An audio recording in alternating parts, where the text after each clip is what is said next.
Welcome to Ask Cadence, everybody. My name is Pete Wright, and I'm sitting at it's a very small round table today with John Patton, CEO of Cadence. John, I'll tell you, I had a conversation with a new project manager just last week who is doing some volunteering with PMI.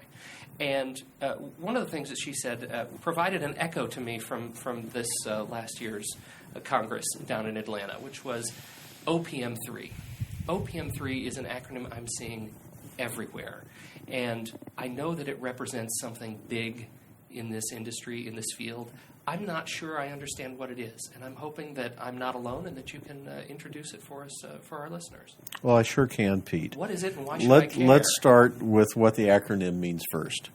It stands for Organizational, Portfolio, Program, and Project Management Maturity Model. This is the result of a 5-year research project by the Project Management Institute. You know that we've bandied around the word best practices for years and years.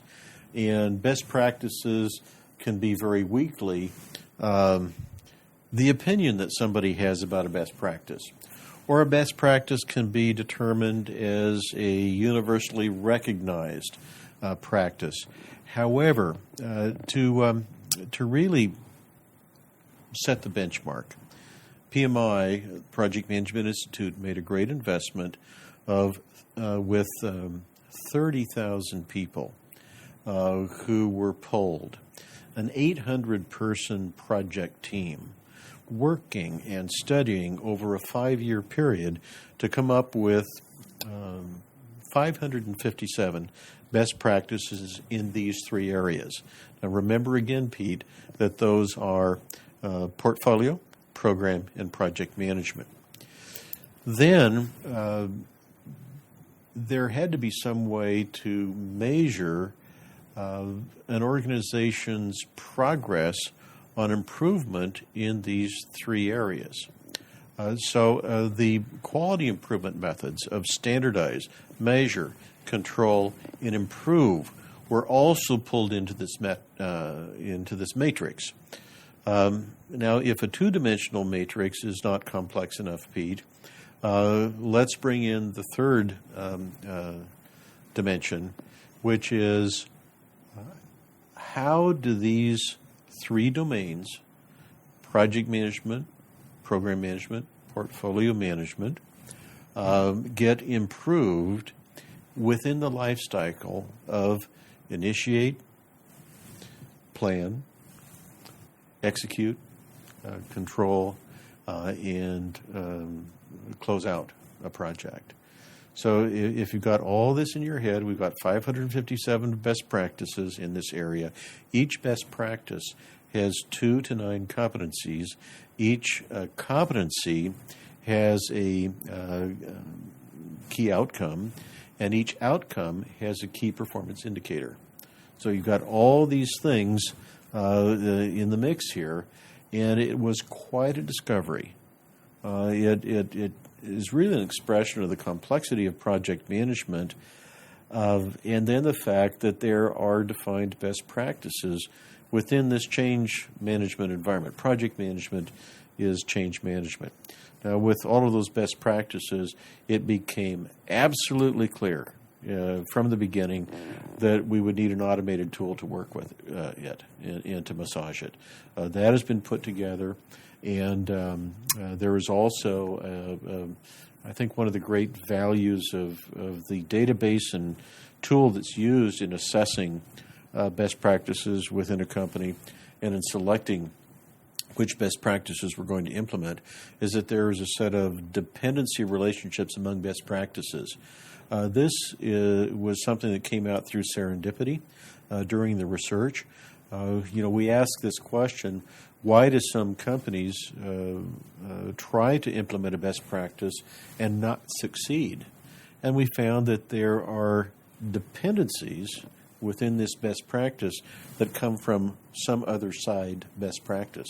So you've got to get certain basics of one best practice in place before you can go on and implement fully another best practice. John, who owns OPM3? I mean, it seems we're talking about it as an extremely large body of knowledge, not to coin a phrase, but who actually owns OPM3? It's a registered trademark of the Project Management Institute. So by coordinating this body of volunteers and then paying for the structuring and the creation of the database and the assessment and consulting tool, the Project Management Institute retains ownership.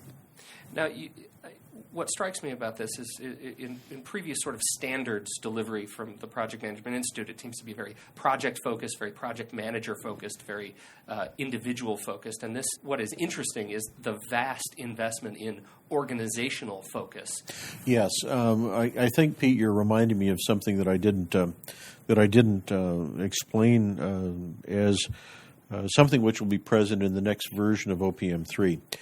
After broadening from project management to program and portfolio management and finding the best practices, we, and I'm saying those of us who are participating in this OPM3 investigation and applications, found that there is another totally surrounding environmental issue, which is called organizational enablers.